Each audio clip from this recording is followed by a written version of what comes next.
भारत के 17वें उपराष्ट्रपति चुनाव के लिए सभी तैयारियां पूरी हो चुकी हैं। इसके लिए मतदान 9 सितंबर को होगा, यानी कल होगा। नतीजे उसी दिन घोषित किए जाएंगे। आइए देखते हैं उपराष्ट्रपति चुनाव की प्रक्रिया को। भारत का उपराष्ट्रपति देश का दूसरा सर्वोच्च संवैधानिक पद है। उपराष्ट्रपति का चुनाव भारतीय संविधान के अनुच्छेद 66 के तहत किया जाता है। उपराष्ट्रपति चुनाव के लिए निर्वाचन मंडल में लोकसभा और राज्यसभा दोनों सदनों के निर्वाचित और नामित सदस्य शामिल होते हैं। निर्वाचक मंडल में संसद के दोनों सदनों में कुल 788 सदस्य होते हैं। हालांकि वर्तमान में 782 सदस्य ही हैं, क्योंकि राज्यसभा के 233 निर्वाचित सदस्य और 12 मनोनीत सदस्य होते हैं, जिसमें से वर्तमान में 5 सीटें रिक्त हैं। वहीं लोकसभा के 543 निर्वाचित सदस्यों में से वर्तमान में 1 सीट रिक्त है। चूंकि सभी निर्वाचक संसद के दोनों सदनों के सदस्य होते हैं, इसलिए प्रत्येक संसद सदस्य के मत का मूल्य समान यानी कि एक ही होता है। राष्ट्रपति चुनाव की तरह राज्य विधानसभाओं की इसमें कोई भूमिका नहीं होती। चुनाव की प्रक्रिया गोपनीय मतपत्र और एकल हस्तांतरणीय वोट प्रणाली के जरिए होती है। हर सांसद को प्राथमिकता के आधार पर उम्मीदवारों को विशेष पेन से मतपत्र पर निशान लगाकर वोट देना होता है। राजनीतिक दल उपराष्ट्रपति चुनाव में मतदान के मामले में अपने सांसदों को कोई व्हिप जारी नहीं कर सकते। निर्वाचन आयोग इस पूरी प्रक्रिया को राज्यसभा और लोकसभा सचिवालयों के माध्यम से संसद भवन परिसर में मतदान कराकर संपन्न कराता है। मतपत्रों की गिनती उसी दिन पूरी कर परिणाम की घोषणा भी कर दी जाती है। चुने गए उपराष्ट्रपति राज्यसभा के पदेन सभापति भी होते हैं और कार्यकाल 5 वर्षों का होता है। इस बार उपराष्ट्रपति चुनाव का मतदान 9 सितंबर 2025 को सुबह 10 बजे से शाम 5 बजे तक कक्ष संख्या F101 वसुधा प्रथम तल संसद भवन नई दिल्ली में होगा। Rishi Kumar, DD news, Delhi. और उपराष्ट्रपति चुनाव पर और बात करने के लिए ऋषि कुमार हमारे साथ जुड़ गए हैं। ऋषि, हालांकि हमने आपकी रिपोर्ट में पूरे तरीके से देखा कि किस तरह से इस पूरी प्रक्रिया को पूरा किया जाता है। हम जानते हैं कि आज विपक्षी सांसदों को एक तरह से मॉक पोल भी किया जा रहा है, किसी तरह की एक तरह से गड़बड़ी ना हो। सांसदों को भी पूरी ट्रेनिंग दी जा रही है कल के मतदान के लिए। बिल्कुल ऋतु, इस बार का जो उपराष्ट्रपति का चुनाव है बेहद दिलचस्प हो गया है। जिस तरीके से दोनों ही खेमे अपनी अपनी तरफ से जोर आजमाइश कर रहे हैं, उसमें जो उपराष्ट्रपति चुनाव की जो प्रक्रिया है उसको समझाने के लिए दोनों ही खेमे एनडीए गठबंधन और आईएनडीआईए गठबंधन दोनों मिलकर अपने सांसदों को ट्रेनिंग दे रहे हैं, समझा रहे हैं कि कैसे मार्क करना है। क्योंकि इसमें एक तकनीकी पहलू ये होता है कि जो निर्वाचन आयोग के द्वारा जो एक विशेष पेन दिया जाता है उसी से मार्क करना होता है। मार्क करने का तरीका भी बताया जाता है। ऐसे में इन तरीकों के साथ साथ मुझे लगता है एक कोशिश ये भी है कि अपने अपने खेमों को और ज़्यादा मजबूत कैसे बनाया जाए, क्योंकि अगर दोनों ही खेमों के अंतर को देखें तो 31 वोट का अंतर है। इस 31 वोट के अंतर को दोनों ही खेमे, एक खेमा चाहेगा कि और ज़्यादा बड़ा कर दिया जाए तो दूसरा खेमा चाहेगा कि इसको कम किया जाए। तो ऐसे में पक्ष विपक्ष अपने अपने सांसदों के साथ मंत्रणाएं कर रहे हैं, विशेष बैठकें कर रहे हैं, कार्यशालाएं कर रहे हैं। बीजेपी ने आज अपनी कार्यशाला, 2 दिनों की कार्यशाला का आज मुझे लगता है उनका दूसरे दिन में जो उनकी जो रणनीति है वो उपराष्ट्रपति चुनाव ही है। ऐसे में जो विपक्ष है वो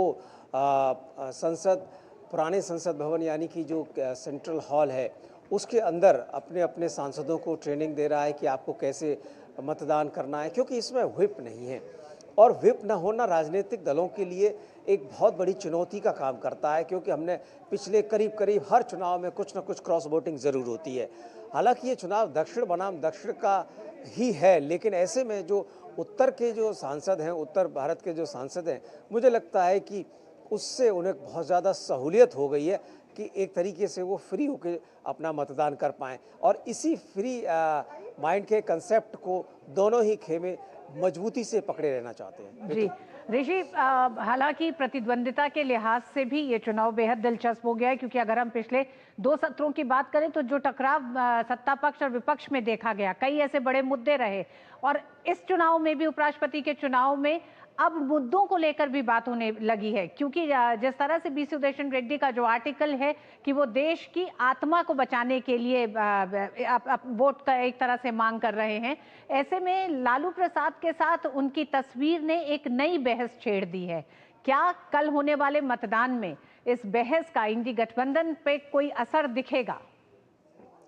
बिल्कुल, देखिए जिस तरीके से इस चुनाव में अब प्रतिद्वंद्विता जो दिखाई दे रही है, ख़ासतौर से जो बी सुदर्शन रेड्डी की तरफ से, चाहे वो वीडियो मैसेज हो, चाहे वो उनकी तरफ से आर्टिकल हो, उन्होंने इस चुनाव को एक तरीके से टेकन फॉर ग्रांटेड नहीं बल्कि एक मुकाबले के तौर पर पेश करने की कोशिश की है।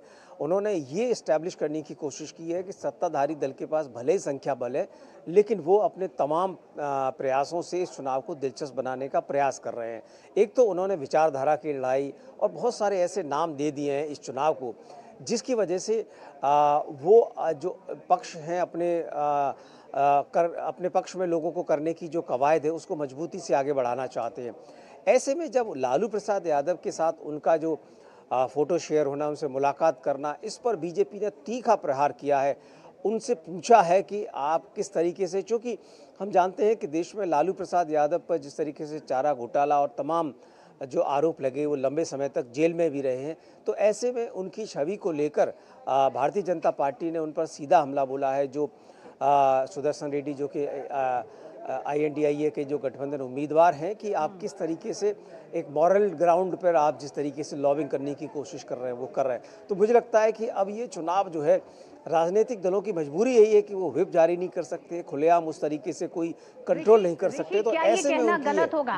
अभी तक ये चुनाव Bharatiya Janata party NDA versus इंडी गठबंधन था और इसी तरह से इस चुनाव को देखा भी जा रहा था, लेकिन बी सुदर्शन रेड्डी का लालू प्रसाद से मुलाकात करना और उस मुलाकात की तस्वीरों को सार्वजनिक करना, उस मुलाकात पे एक तरह से कोई किसी तरह की कोई शर्मिंदगी भी ना होना, पूर्व न्यायाधीश हैं बी सुदर्शन रेड्डी, ये सिर्फ एक राजनीतिक चुनाव से आगे बढ़ता हुआ क्या दिखाई देता है? एक संवैधानिक पद पर एक ऐसे पूर्व न्यायाधीश जो कि भ्रष्टाचार के तमाम मामलों के साथ किसी भी तरह का समझौता करते दिखाई दे रहे हैं, क्योंकि बीजेपी का आरोप सिर्फ नहीं, सवाल उन तमाम पूर्व न्यायाधीशों की चुप्पी पर भी है कि जो लगातार एक तरह से पारदर्शिता की बात करते हैं और ट्रांसपेरेंसी की बात करते हैं, आज वो क्यों खामोश हैं?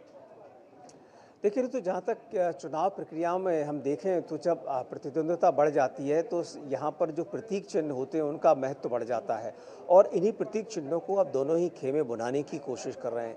क्योंकि जिस तरीके से बी सुदर्शन रेड्डी ने एक एग्रेसिव कैंपेन बनाई है अपनी, जिसमें वो विचारधारा की बात कर रहे हैं, देश को बचाने की बात कर रहे हैं, तो ये जो तरीके हैं, इनसे जो उन्होंने कोशिश की है, अब उन पर इसी वजह से तीखा हमला भी हो रहा है।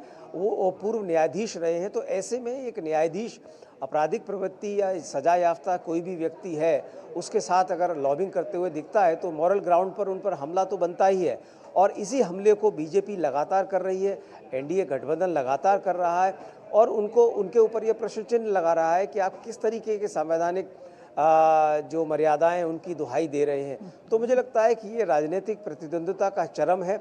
हम जानते हैं कि कल वोटिंग है, तो ऐसे में आज जिस तरीके से दोनों ही खेमे संसद भवन परिसर में अपने अपने सांसदों, अपनी अपनी पार्टियों को लॉबिंग कर रहे हैं, उनसे कोशिश कर रहे हैं कि वो सबसे बड़ी चुनौती मुझे लगता है हर राजनीतिक दल के पास तो यही है कि पहले तो वो अपने सांसदों को बचा के रखे, क्रॉस वोटिंग में ना जाए, और दूसरा ये कि दूसरों के क्रॉस वोटिंग कैसे कराई जाए, ये रणनीति, यानी कि अपनों को बचाना और दूसरों को लाना, इस चुनाव की बेहद दिलचस्प कहानी बनती जा रही है। जी हाँ, धीरे धीरे जैसे जैसे कुछ घंटे कम होते जा रहे हैं कल की वोटिंग के लिए, तो मॉरल ग्राउंड्स पे जो वार प्रहार हो रहा है वो दरकिनार होगा और सीधे सीधे बात होगी संख्या बल को लेकर। जिस तरह से आप बता रहे हैं कि 33 सांसदों का सिर्फ डिफरेंस है, तो दोनों ही खेमों में लगातार ये कोशिश चल रही है कि कैसे अपनों को तो साधे रखें और दूसरों को भी अपने खेमे में लेके आया जा सके। बहुत बहुत धन्यवाद ऋषि पूरी जानकारी के लिए।